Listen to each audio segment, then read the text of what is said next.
the summer of 2020, the topic of caste seemed to almost burst upon our consciousness, thanks to Isabel Wilkerson's best-selling caste book, which is now being called required reading.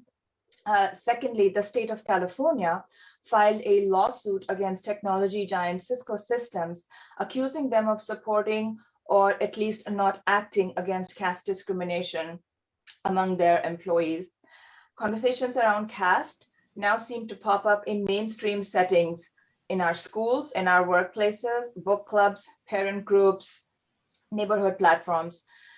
This can be very disconcerting for diaspora Indians who don't really understand the topic and don't really know how to talk about it, and even more so for the second and third generations of Indian Americans who are growing up here. Matters seem to be accelerating now, especially in California. Just in April, we saw the student bodies of two major universities in UC Davis, as well as the California State University System, both voted to ask their universities to adopt caste as a protected category. And currently, the county of Santa Clara, which is home to the largest concentration of Indian Americans in the US, known as the home of the iconic Silicon Valley, is considering the same proposal.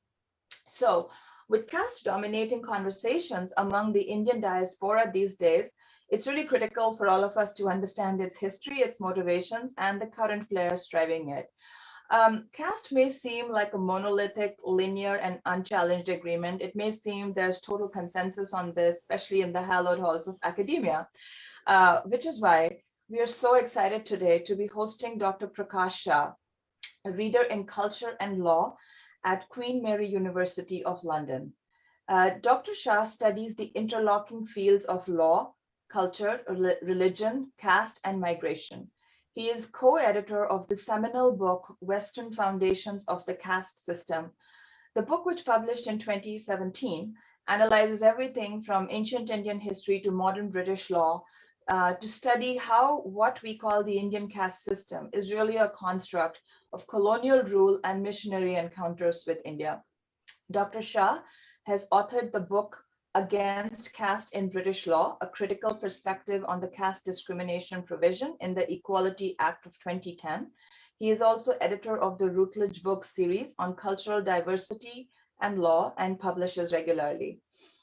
He teaches courses on law in Asia, cultural diversity, law and religion, and immigration law.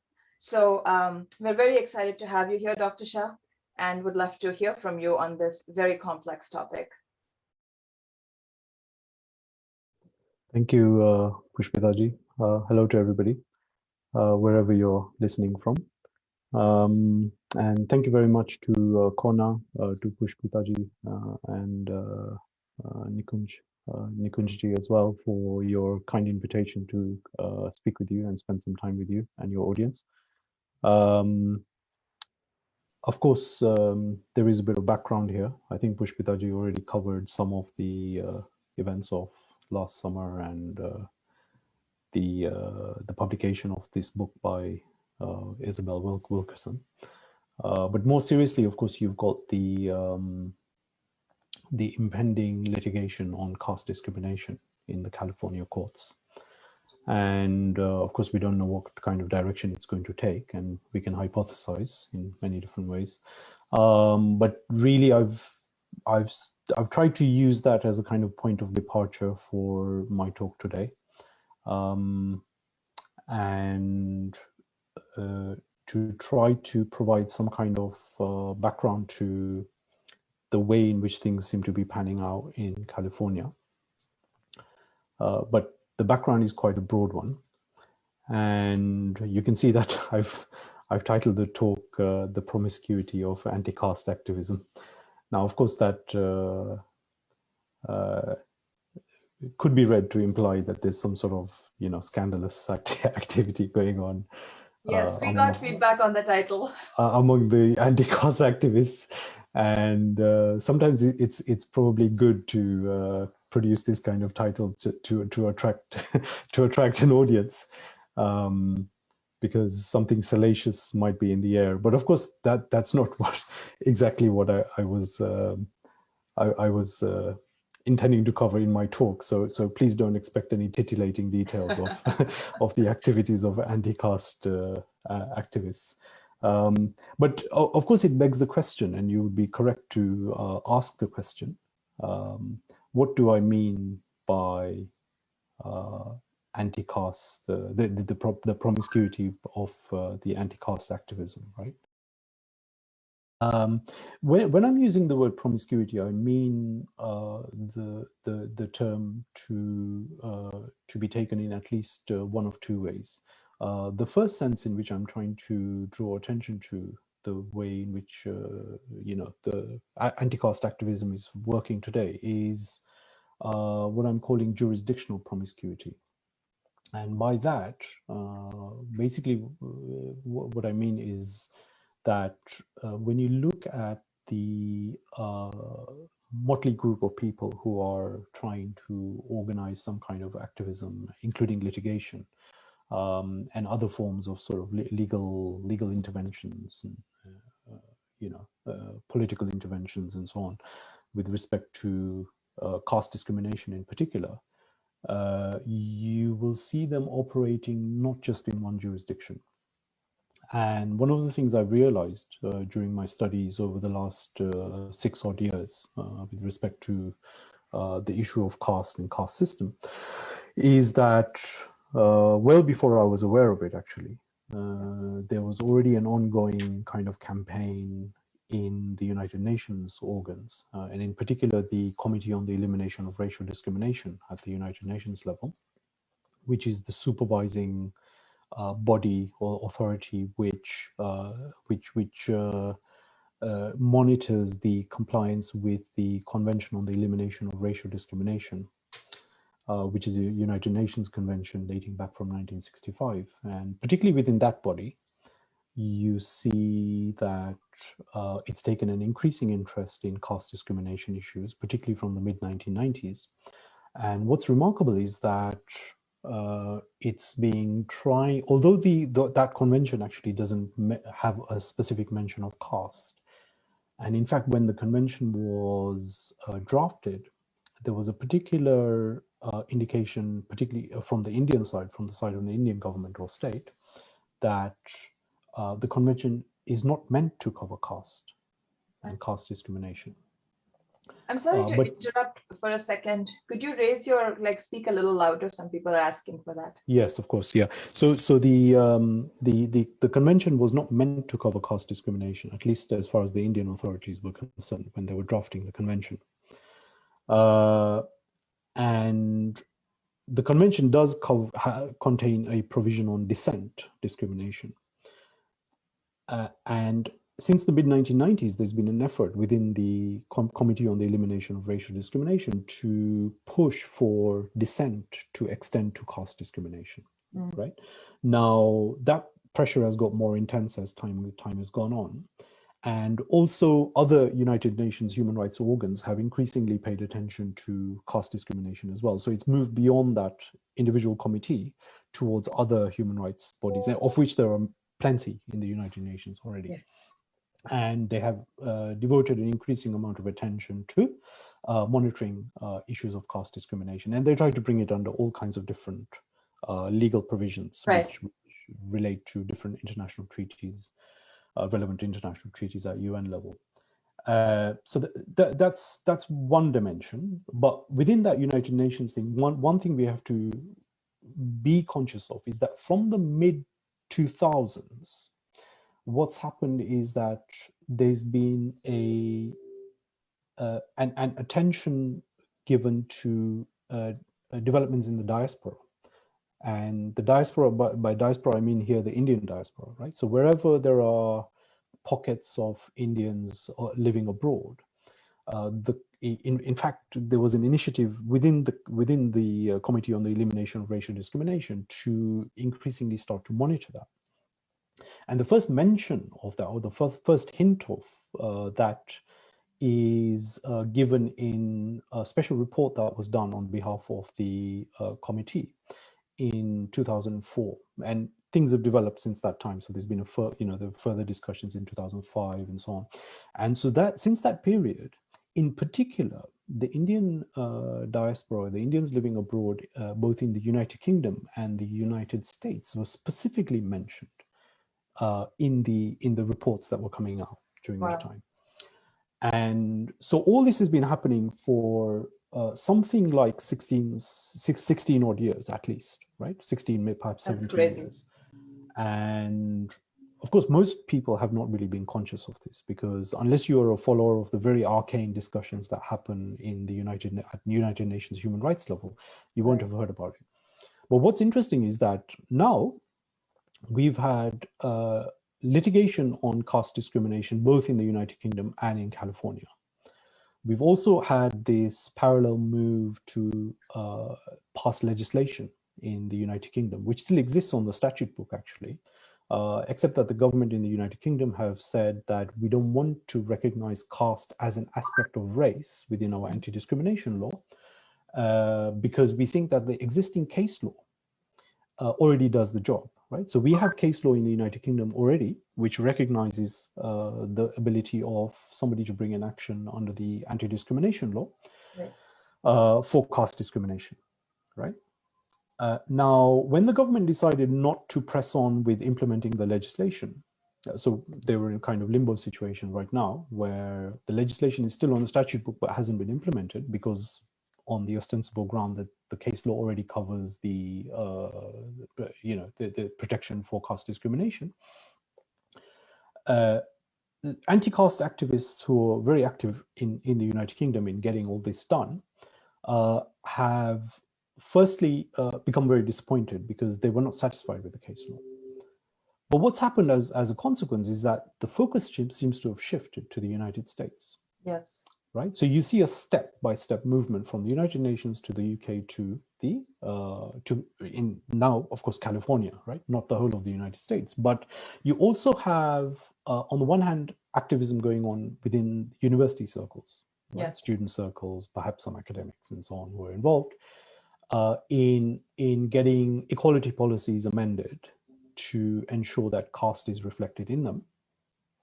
And you've got now this litigation going on in the United States, in the California courts, against Cisco, right?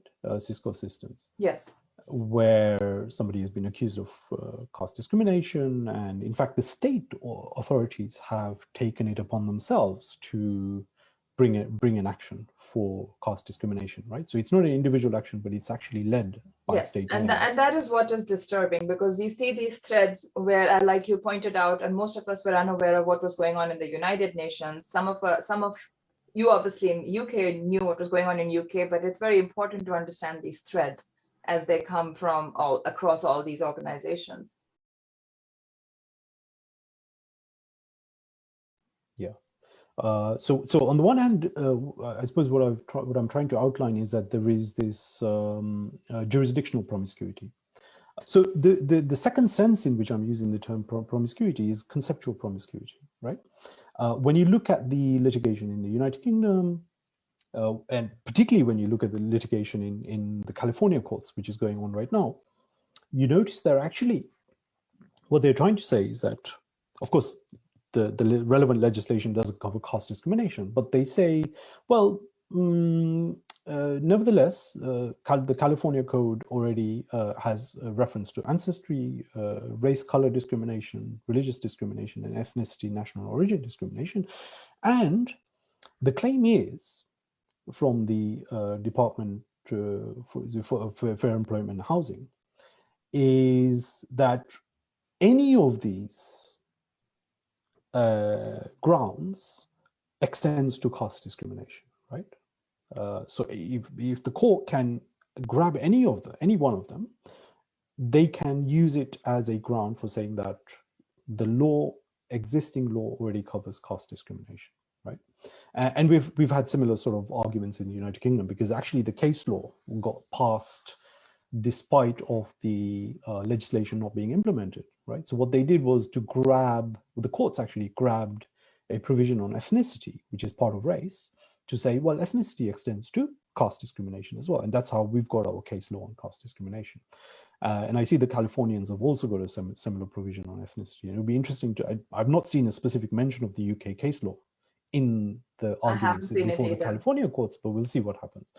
But they're But definitely it's, bringing in race a lot, because in the yes, US construct, race is very, very important given the history of, how the United States was set up and how the society is structured today. absolutely, right. And so here you have a kind of conceptual promiscuity, because each of these things actually means something completely different. Of course, you can say there might be some level of overlap between some of these concepts, right? Maybe ancestry has something to do with race, but actually they're still quite distinct concepts, right? Ethnicity might have something to do with race, but then, well, they are kind of, again, quite distinct concepts. And what about religion? Why is religion an add-on to all this anyway, right? So at first sight, you kind of get the feeling that there is, it's a kind of blunderbuss approach, or a kitchen sink approach, as we might say in the United Kingdom, right? Throw everything in and hope that something kind of does the job, right? But at the same time, what you get is an intuitive sense, at least, that these guys don't actually, the people who are arguing that the law covers caste discrimination actually don't seem to know what caste is, right? Because if they can say that, well, it's, on the one hand it's religion, but then on the other hand it's also ancestry, right? You're kind of getting some kind of conceptual slippage there, right? Or conceptual promiscuity. And you can ask the question, well, surely caste has to be something. It can't be everything, right? That you choose to, whatever you do, to bring it under whatever label you choose. Right. So what exactly is caste? So basically, and this is only the very first paragraph, right? But I think it's really indicative.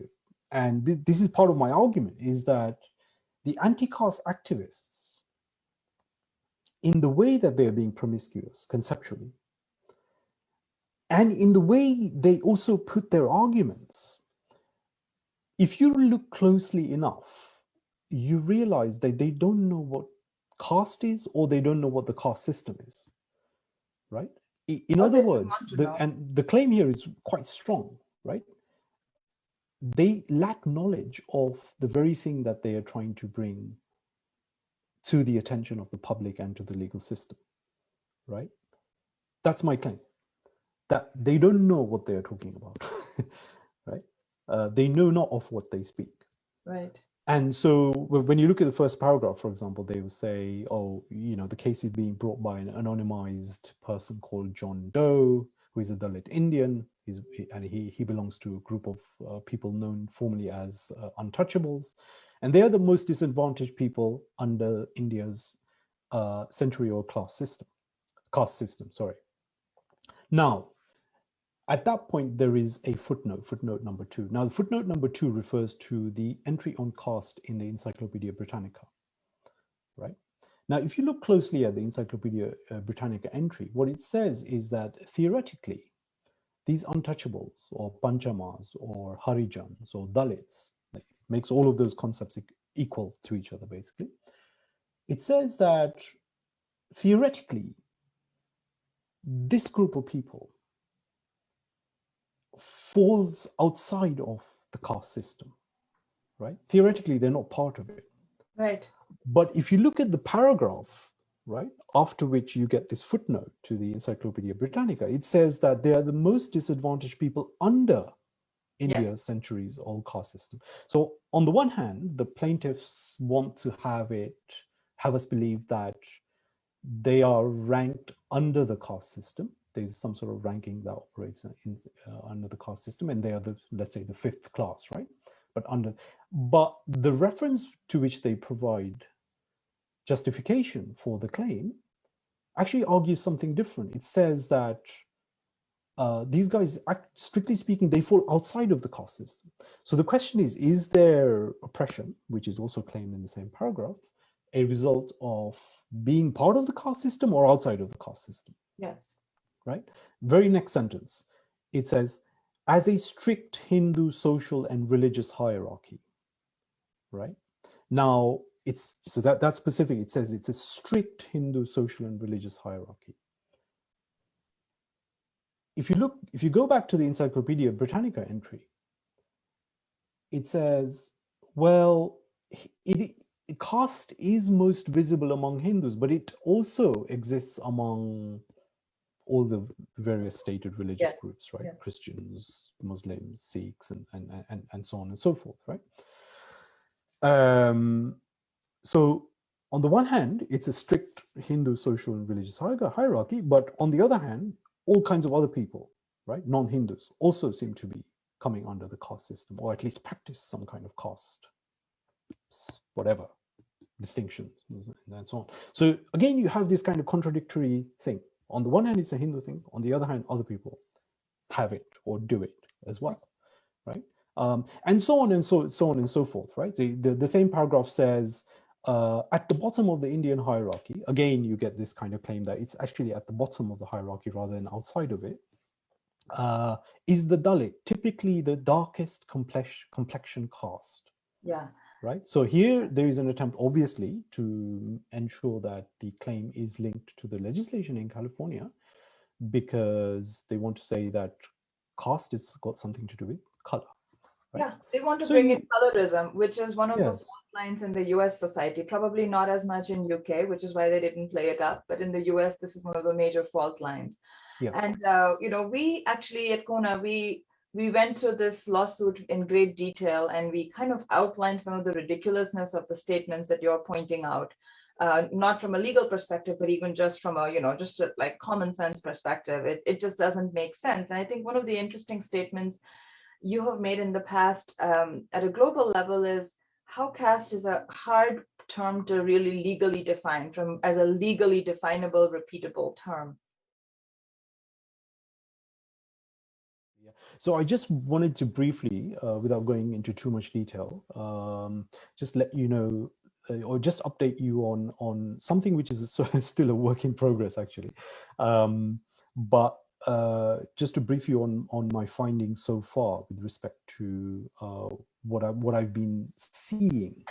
Now, of course, there are contingent reasons why certain of these claims are being made, as Pushpit has already said, right? That there is, perhaps an emphasis on colorism in the United States context where some of these arguments will have greater traction. But when you look at some of, a collection of these kind of claims, right? You can also say that on the one hand, there is this great belief in the caste system, despite all kinds of inconsistencies in the claims that these guys make. And there's also a great deal of certainty, right? That these people don't seem to entertain any ambiguity, or despite all the internally contradictory statements that they make, right? Or the studies that they use to back up their claims seem to contradict the actual claims, and so on, right?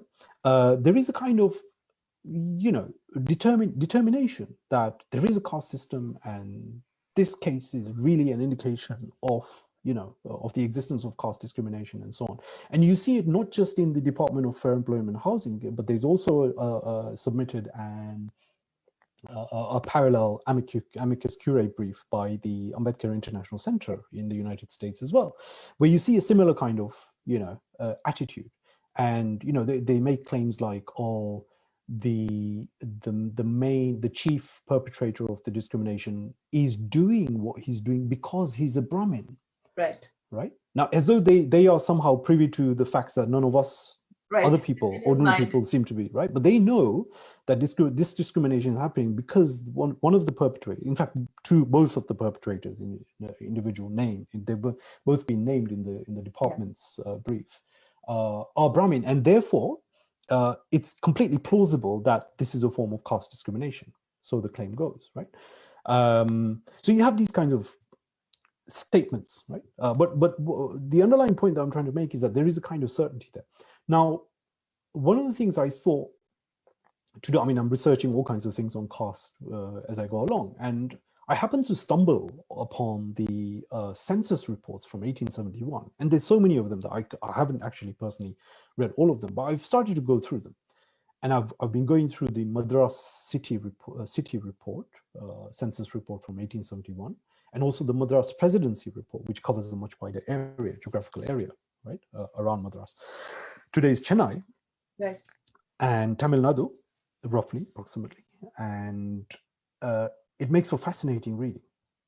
But one of the things I noticed at the outset in these census reports is the level of, on the one hand, there's they also are very certain, just like the contemporary anti-caste activists, that in mapping the Indian population as they were, there is definitely a caste system in existence, right? So there's no doubt about that.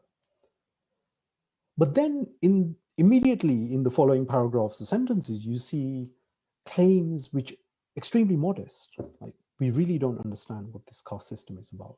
Right? The existing authors who write about the caste system, they all contradict each other. Right. All the people that we come across seem to give us conflicting accounts about the caste system. Whenever we've tried to rank the people according to this fivefold order that we have, right? The Varna order that according to which Indian society seemed to be organized, at least as they thought. Yes.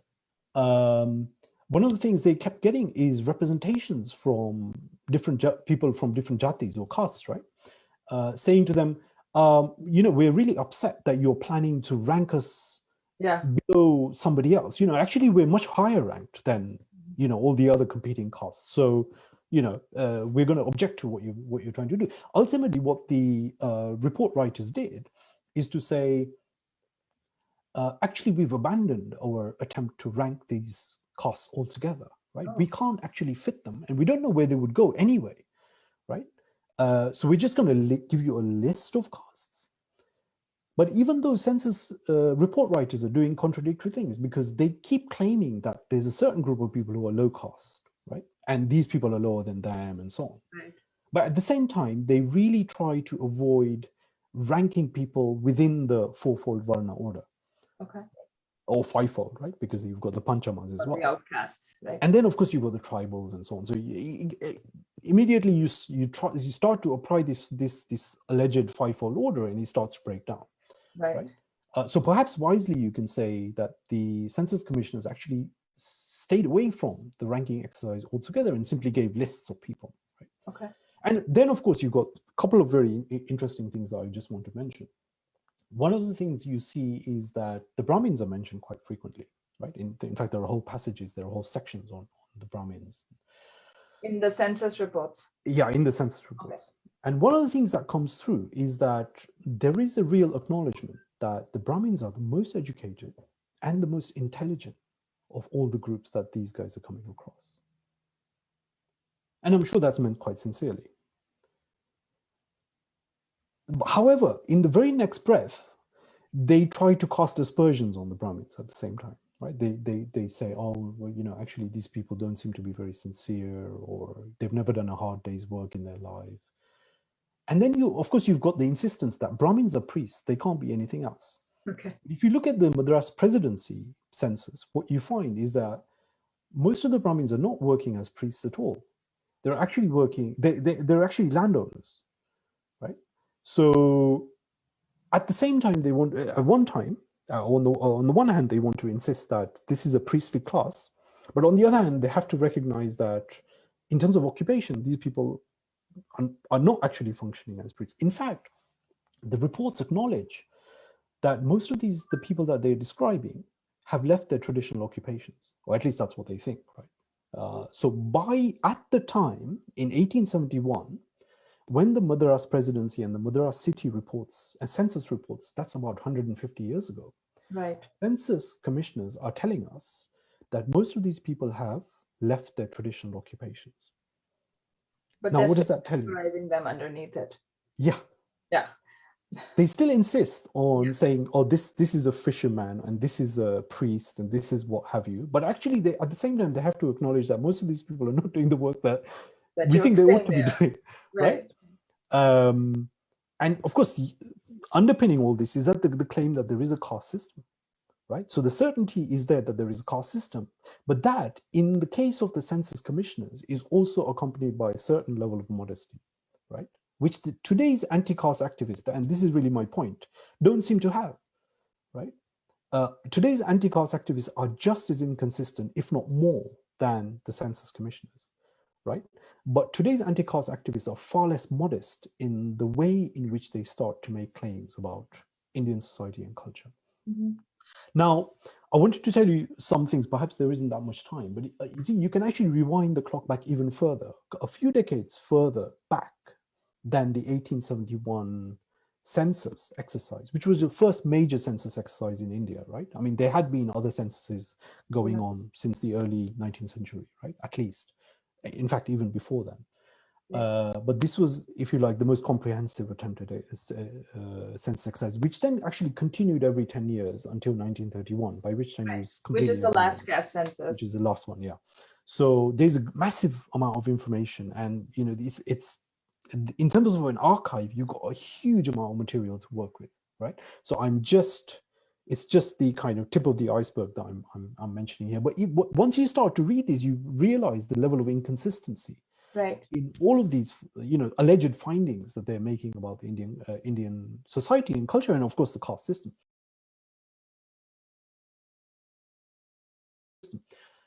If you go back to the missionaries, one thing I didn't mention about the caste commissioners, but I'll mention with respect to the missionaries, is that one of the things the missionaries are very keen on highlighting, particularly some of them, right? And the ones who are looking more deeply at Indian society, like this Bishop Caldwell, right, who did a lot of work in Tamil Nadu and so on, which is interesting because it's sort of same territory as the census reports that I just mentioned. He's very keen on emphasizing, just as the census commissioners are keen on emphasizing, that Indian society is made up of two races, right? Note the word race. Mm-hmm. And the races are of distinct colors. There is a white race and a black race. Interesting. Right? A white race and a black race in India. Okay. Yeah. You can probably, some of you will already imagine where this is going. Yeah. The white race is the Aryans. Mm. And the black race are the Aboriginal Indians. Mm. Right? Now, if you look at the kind of writing that people like Bishop Caldwell, he subsequently became bishop. He was a missionary initially. He's doing a lot of his conversion work in the area of Tamil Nadu, particularly among a particular group about which he wrote, which called the Shanas, right? Now, the Shanas, he said, you know, these guys, if you look at their customs and so on, they are very far away from the Aryan religion, right, which the Brahmins propagate. And he was also sort of trying to be an expert, or you know, published expert on Dravidian languages, right. And he's one of the guys who really pushed for this Dravidian separationism, if you like, right? Because he was arguing that once you edit out the Sanskrit terms from the Tamil language, you can actually establish a case for a distinct Tamil religion. That's interesting, right? And of course, he was don't get me wrong, he was very deprecating both about Brahmins and the Tamil religion as he thought existed, because he said that actually the Tamil religion also, for example, the one that the Shanas, among whom he was working, the kind of religion that they practice is also a form of heathenism. It's also a form of devil worship. And in fact, he was very deprecating about the people as well, because he was suggesting quite frequently that they are rather very stupid people, and the only thing is that they need to be brought into Christianity and thus elevated and so on. Had they stayed under the Brahmanical religion, they would have continued, of course, right, in their heathendom and so on. And one of the things that he mentions, and this is a continuous finding among lots of the missionaries, right, in the early 19th century, is that the Brahmins are very insincere people, right? And there are all kinds of suggestions that caste is something that exists as a social structure, but it was not religious. What made it religious was say it's not a religious structure. Yeah. Okay. I mean, there was a sort of widespread, one of the currents of thinking was that the caste structure it's just simply coming up because of a mixture of people, but it attains a religious character because of the way in which the Brahmins went about classifying people. I see. Okay. right? And saying that, basically, it's activity of the Brahmins who gave it a kind of religious character to the caste system, right? But of course, that kind of claim was used to justify the further claim that the Brahmins are the, very wily and insincere, dishonest people, right? Because by giving it a religious character, what they're doing is, of course, and you can guess what the missionaries were interested in. The solution was, of course, salvation. Yes, exactly, conversion, right?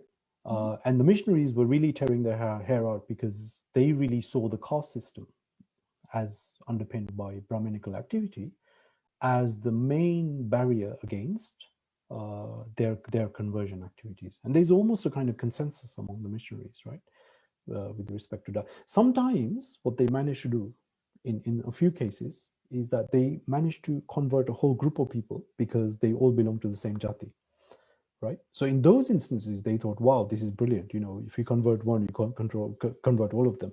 But in many other instances, they saw that, if you're converting individuals, and particularly the people that they described as upper caste, they found them very resistant to coming into Christianity, right? And if they did convert, they continued their caste practices within Christianity as well, right, within the church. So if people converted, on the other side, the jati people would reject them, right? And they found that that's a big barrier because people don't want to be rejected by people of their own jati, right? So they won't convert. They will tend not to convert. So there was a huge, if you like, antipathy, which transformed into a kind of consensus by the mid-19th century that caste was supposed to be opposed, right? Earlier, there was a kind of flexibility you saw, particularly among the Anglo-Protestant missions, right? They said, some people said caste is a civil institution. Maybe it's got a religious coloring because of the Brahmins, but it's mainly civil. Others say, no, it's definitely religious, right? And the implication of it being civil is that it should be tolerated, right? Because it's like class in the West, right? It's got nothing to do with religion. And we can tolerate it and so on, right? But eventually there was a kind of consensus that, no, it's caste which is the repository of heathenism, right? This is, if you like, right, the cement which keeps together the heathenism which Hinduism is, right? So in this way, they began to slowly crystallize their opinion and came out against the caste system. So I want to bring up your last slide where you sort of talk about this and in terms of the whole circle. And do you want to bring that? Okay, yeah. Yeah, so you can bring it up there. And I think it kind of sums up everything that you've been talking about, right? They started with the lack of knowledge, but they still come up with the clusters that kind of fit their story and how this whole colonial consciousness has been built and spread through our culture so that we now firmly believe in it ourselves. Yeah, actually, that's a good summary of what I was going to say. But if I can just say, like, just to emphasize the point that, what I said earlier already, which is that we lack knowledge about the caste system, right? Despite the fact that allegations that India has a caste system have been made for centuries now, right? There is no real knowledge about what the caste system is. And actually, one of the things that the research program that I sort of aligned myself with, which was instituted at the University of Ghent by Professor S.N. Balagangadhara, he claims that actually there is no such thing as a caste system, right? It's simply an experience. It's an entity in the experience of the West, which have kind of created this way of talking about Indian culture and society. It helps them to go around with Indian people, right? But it doesn't actually have any distinct existence in the reality of India, right? So at the very least, what I'm trying to say here is that when you look at the anti-caste activists, it's very obvious that they lack knowledge about what they're talking about, right? It's just that they're not modest about it. If you go back to 1871, right? Even if you go back to the missionary period, right, in the early 19th century, you realize that actually all of these guys in the 19th century people are far more modest about the kind of claims that they can make about the caste system. They are certain that it exists, but they are very open about the fact that they don't know what makes it tick, they don't know what makes it function, they don't know how the hierarchy functions, and so on. Right? This kind of modesty you don't see in today's anti-caste activists. What you do find, however, is that the contemporary anti-caste activists are drawing upon not of their knowledge of Indian society and culture, but on a kind of cluster of concepts which is accumulated since those early days. In fact, you can go back even before then, right? You can go back before the 19th century. I've stopped at the 19th century. But the 19th century material actually has other building blocks which go back even further, right? Which provide additional material for this conceptual cluster. But what's happened within the Western culture is that there is this cluster of concepts which continues to be sort of added to, revised, changed depending on the particular contingency or particular predilection of a particular theorist or, missionary, particular official, whatever it is. And they go along with that thinking, oh, well, I think this, or I think that. But it's far from being a kind of scientific activity. However, this conceptual cluster has been spread through the culture. Now it's spread through both the Indian culture and the Western culture, right? And perhaps in other places in the world where the study of India or knowledge of India, right, is being promoted. And so in this way, it's become, if you like, perhaps entered the folk wisdom of people that this is how Indian society and culture functions. However, in the research program, what we're doing is calling this as a form of colonial consciousness, right? Because it's the kind of thing which doesn't give you knowledge about Indian culture and society, but yet has acquired the semblance of some kind of knowledge about it, right? So it's a sort of masquerading as giving you some kind of some kind of handle on how Indian society and culture functions, but it actually doesn't, right? Yeah. And so it exists as a form of colonial consciousness because it's been imposed by colonial violence, right? And that's how, particularly for the Indian population, that's how it's infiltrated into the kind of cultural realm. Right. We actually call it a colonial construct. We have simply been calling caste a colonial construct and trying to remind people that whatever divisions and groups and jatis and varnas and kulams that India has had historically, none of them are completely equivalent to the word caste. First of all, caste is Portuguese, and we need to remember that, but also it's not a direct translation of any of the numerous groupings that did exist and continue to exist in India and in every other society that there is. There are lots of groups everywhere, and that's not. So I think let me say just one final thing with respect to that PowerPoint. I mean, I don't know if people are interested in that. I suspect that a lot of people in California especially are coming from some kind of science background. Maybe they're engineers or something. And maybe it's maybe as part of their hobby or maybe in their curriculum, they did something about the philosophy of science, right? And I've just been looking up some of the work by one of the philosophers of science called Lakatos, right? And one of the interesting things that Lakatos does, he has this description of research programs, right, in his discussion with people like Karl Popper and Thomas Kuhn and so on. And he says that one of the things he says is that Marxism is also a research program, but he says that Marxism is a degenerating research program because it can't predict any novel facts, right? In fact, it adjusts its theoretical apparatus after facts are arising, right? So to accommodate all kinds of events that Marxist theorists couldn't predict, right. They come along after certain facts have happened and then try to address them, right? So, in an attempt to secure the integrity of the Marxist research program. Right. So it's very much after the fact. And one of the things I think we can suggest is that the whole research program with respect to the caste system, right? The people who really desperately believe that there is a caste system in India. One of the things you can see about their research production and all kinds of other claims that they make is that it seems to parallel that, right? That it's a degenerating research program because it can't give you any knowledge about India or the diaspora.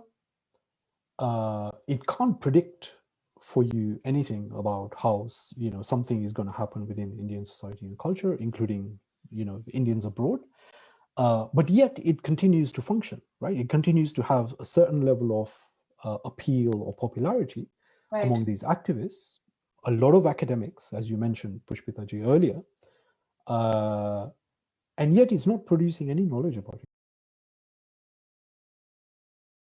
I actually want to ask one question. Given that, why does this narrative stick so much? It's been full of holes since the day it was launched, yet it has such a grip on popular consciousness.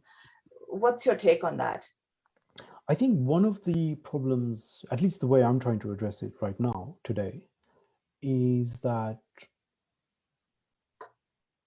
people have acted as though the claims of the academics and anti-caste activists, in fact, there's a big overlap between the academics and anti-caste activists,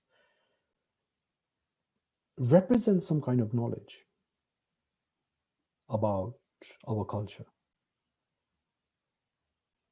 And they've not been able to call them out, right? They haven't called out the anti-caste activists to say, actually, you don't know what you're talking about at all, right? Just stop bullshitting, basically, and stop bluffing. And so there has been this continuous entertaining of the claims of the anti-caste activists, and of course, an attempt to rebut them by citing counterexamples and so on, right? Which hasn't worked, which doesn't work, because the claims as a whole are not taken together, and they're not called out as representing a lack of knowledge about Indian culture and society, right? I think part of the reason is also goes down to this colonial consciousness thing, because there is a tendency, especially among Indians, I mean, among other people as well, but particularly it's relevant that it exists among Indians. There is a tendency to think that actually we as Indians do have a caste system,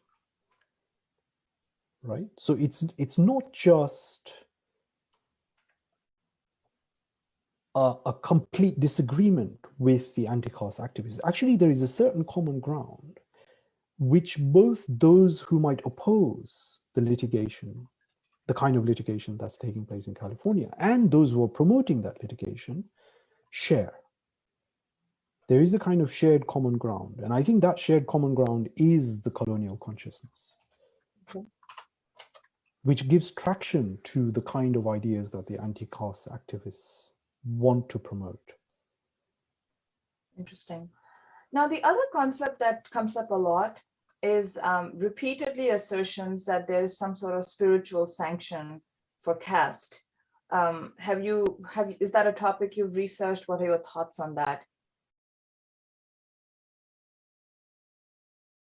Yeah, this is the kind of thing I was adverting to when I was referring, particularly to the position of Brahmins, right? That it's the Brahmins very often who, some people say yes, of course it's religious. Others would say, well, it's not actually, when you look at it, it's not that religious. It's a kind of, I don't know, civic status, but it's the Brahmins who've given it the religious coloring, right? By endowing it with the Aryan religion, or whatever contemporary term they're using, like Hinduism or Brahminism, something like that. And it's because of that it gains the ostensible sort of nature of religion, or being religious, right? But this very question about whether or not it's religious or not is itself a question which comes from Western culture, right? It comes from a Western Christian culture, which is a culture which makes this distinction between something being religious and not, right? Because for the West, for Western Christians, a lot depends on this distinction. As I was trying to also say, right, when I describe the way in which the missionaries were speaking amongst themselves, the way they were discussing, in fact, they had fights about it, right? The missionaries among themselves argued a lot in the early 19th century about whether to tolerate caste, right? And a lot depended on whether or not you saw it as a civic status or as a religious status, right? And there was Because no if you consensus on what it was. Sorry? And there was no consensus on whether it was civic or No, religious. but over a period of time, there was a kind of crystallization of a consensus. Mm-hmm.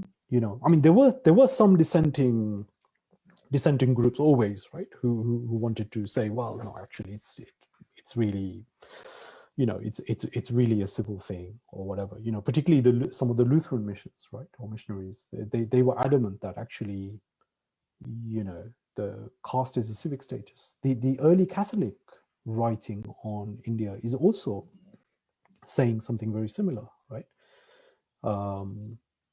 So there hasn't always been this kind of consensus on what, yeah, and you know, among the clergy, the Christian clergy, as to what kind of thing is caste or the caste system.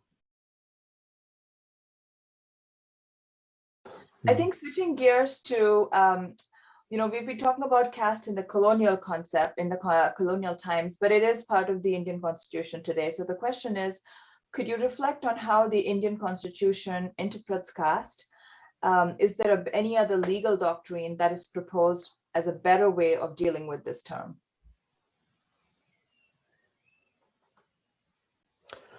It's a very broad questions. I mean, look, let me just say one thing, right? If you look at the contemporary laws in India,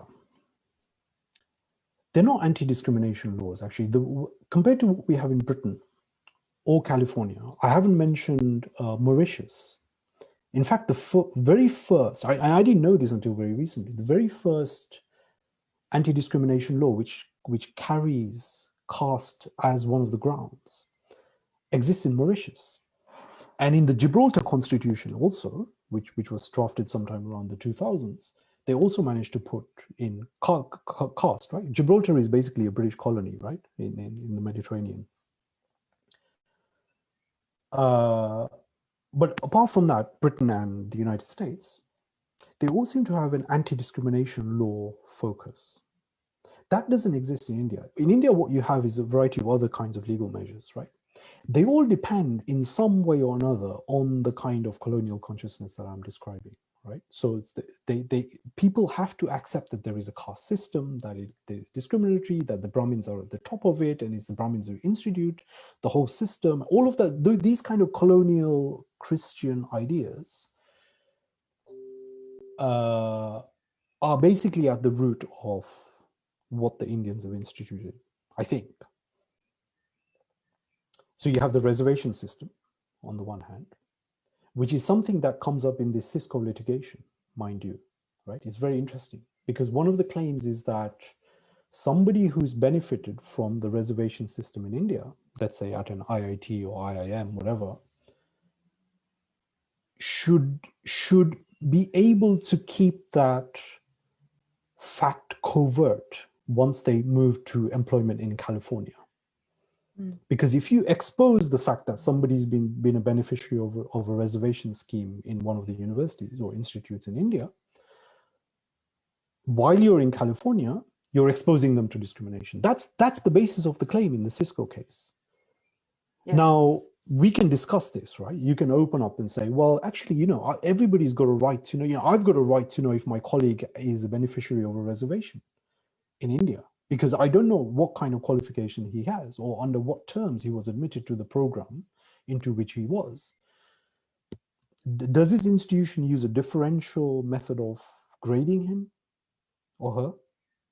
All kinds of questions come up. I don't know the answer to that question. Actually, the Cisco litigation documents don't tell us much about that, right? And I don't know why they don't tell us much about that. I think from a community perspective, we are not, it's more about the claims that you had outlined in the lawsuit, right? Because the lawsuit, we don't know much about what happened between these two individuals, nor really does it pertain to us, because that's a matter between them and their employer.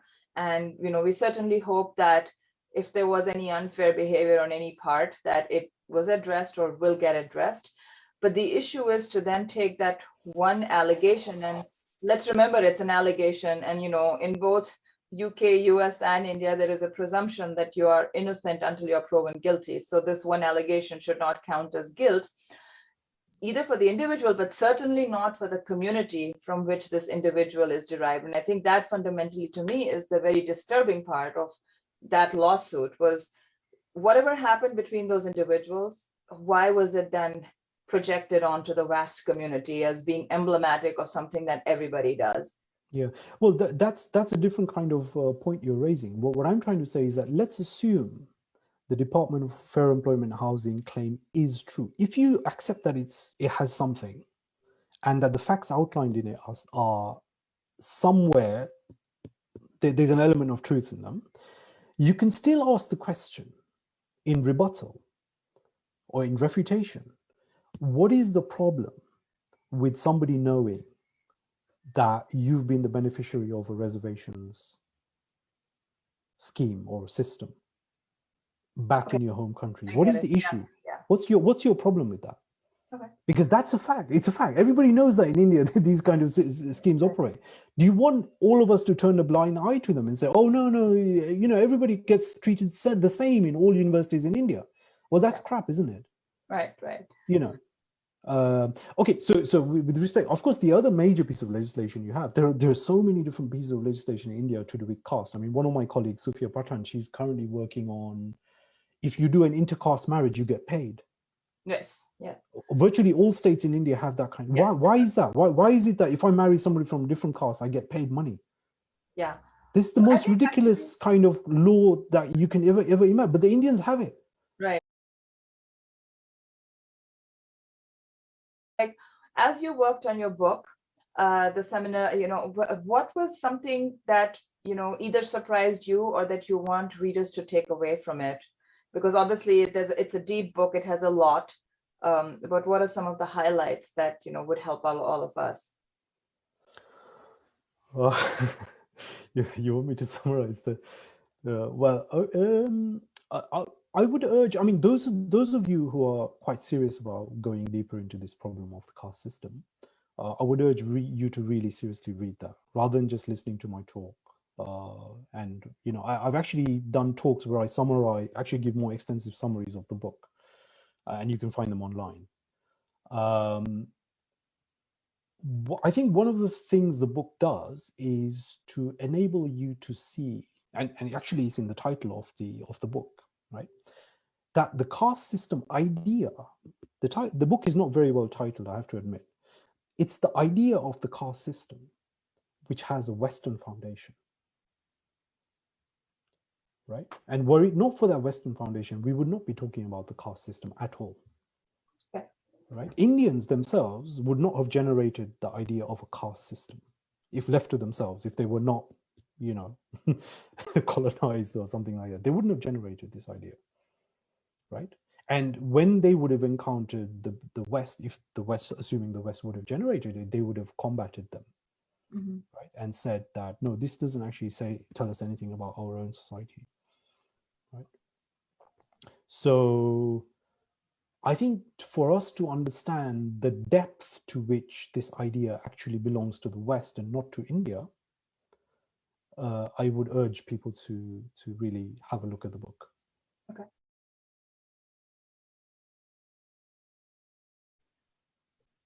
What do you make of the how India is known for diversity? The caste system tries to really pigeonhole it all into this 4 or 5 stage sort of pyramid. How do folks deal with that dichotomy? How did the administrators and people in the legal system deal with this dichotomy? Because you yourself pointed to the census systems. India today defines about 5,000 different castes, but they're all supposed to pigeonhole into these structures. And do you see that as a problem that's going to get better or worse, or how should we look at it legally? Okay. I started off maybe a couple of questions ago speaking about the anti-discrimination laws. One of the things I wanted to say is that this jurisdictional promiscuity I'm talking about, has the end point is actually India, because what they want to do is to try to persuade India also to have a parallel anti-discrimination law, which it doesn't have at the moment. And so what they want people to do is to institute legal actions, Indians versus Indians, on grounds of caste discrimination, right? And you can see what's happening in the California litigation, right? It's precisely those sort of ridiculous situations that you're going to keep seeing coming into the Indian courts. Now, get this as well. Shashi Tharoor has already got a bill, which he lodged, I think, sometime 2016 in the Lok Sabha. So the bill is there already. He's prepared it in collaboration with an Indian origin academic at Oxford University, right? So a draft anti-discrimination bill, among the thing which it includes is caste, is already it's already been drafted. Okay. Wow. What they are simply trying to do is get enough consensus on the ground in India to ensure that it passes or gets the light of day and then, of course, passes, right? So it's there. It's been modeled on the British legislation quite strongly if you look at it, but there are some other weird bits to it as well. For example, if you insist on being vegetarian, you'll be open to a lawsuit. That's the kind of things that it contains. So I would. It's available online. I would urge everybody to go and have a very, very close look at that bill and look at the kind of provisions it has. The Indian bill. The Indian bill. Oh wow. Okay. Right. Because what's happening right now, see, Britain and California and wherever else the fight will happen next are simply proxy battlegrounds for what they want to do in India. Okay. So this is part of the promiscuity, right? The jurisdictional promiscuity is actually the endpoint is India, right? We are just bakris, like, we are just sacrificial lambs, the British people and the Californians and so on, right? We are just proxy battles for something that is a major battle still to happen in India. Well, I think we're sort of getting to time, but I see a few questions that are sort of in the same way, like there's a lot of complexity. We understand the colonial roots. How basically do we move forward, right? What are the actions necessary to decolonize?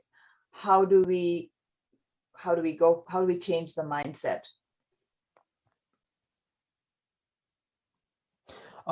Look, I of course I'm in a particular position because I've been working on this for a number of years and so on. But when you look at that first paragraph, the one that I mentioned, I sort of tried to paraphrase of the plaint by the Department for Employment and Housing in California, you realize that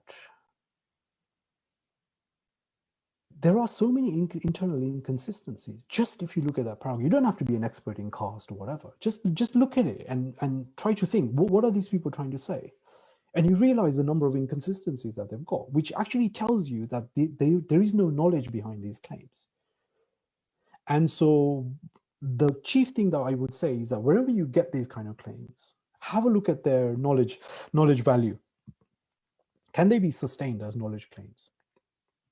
And if not, the people who are making them should really be put to the test and say, look, why or what gives you the temerity to put these kind of claims forward about Indian culture and society? Because you wouldn't do it probably for anybody else, yeah? But you think that Indian society is open game for these kind of things. Why are you doing that?